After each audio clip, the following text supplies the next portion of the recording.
비트코인 하시는 분들이라면 주목! 이 정보 꼭 보셔야 합니다.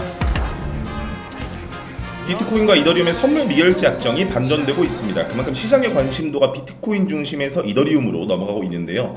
이는 21년도에 있었던 현상입니다. 이후 이더리움은 전고점을 경신했죠. 시장에서 가장 큰 알트코인 사이클이 찾아왔었습니다. 최근 기관들이 비트코인보다 이더리움을 더 많이 거래하는 데에는 분명한 이유가 있을 거라고 봅니다.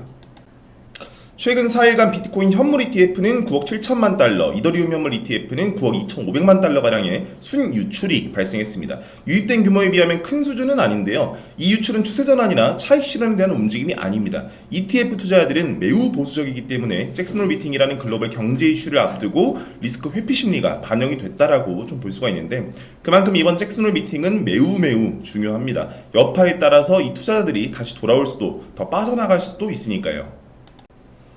현재 비트코인과 이더리움 모두 공매도 포지션이 매우 두텁습니다. 청산맵상 대부분이 숏 포지션 위주로 포진해 있는데요. 중앙화 거래소뿐만 아니라 탈중앙화 거래소인 하이퍼리커드에서도 숏 포지션의 규모가 매우 큰 편입니다. 큰 변동성을 앞두고 있다라고 좀 볼 수가 있겠는데, 보통 이런 식으로 한쪽 포지션으로 치우치는 경향이 나올 때는 반대 움직임을 수반합니다. 근 1년간 큰 상승에서 지속적인 숏 스퀴즈가 발생한 점을 봤을 때 이번에도 상승에 유리한 구조가 만들어지고 있다라고 생각이 됩니다.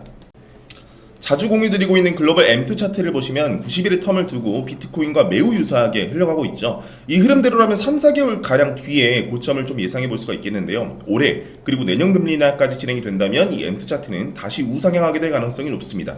커플링되고 있는 비트코인 차트 역시 내년을 기대해 볼 수가 있겠죠. 크립토 시장의 데이터는 굉장히 불리시합니다. 하지만 그것보다 더 중요한 것이 글로벌 경제와 금리 결정이죠. 이번에 잭슨 홀 미팅 결과와 올해 나올 금리 점도표가 시장에 매우 중요하겠습니다. 오늘은 따로 브리핑을 드리지 않겠습니다. 왜인지는 시장에 조금이라도 관심이 있고 제 영상을 꾸준하게 보고 계시는 동반자분들은 아실 텐데요. 바로 금요일 저녁 11시 굉장히 중요한 잭슨 홀 미팅이 예정이 돼 있기 때문입니다.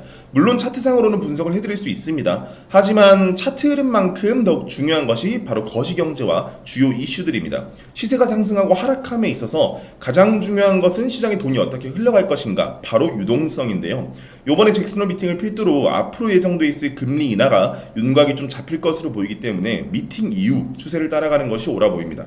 다만 111K에서 112K 지지선을 깨지 않는다는 가정이면 상방이 꽤나 우세하다는 말씀을 드립니다.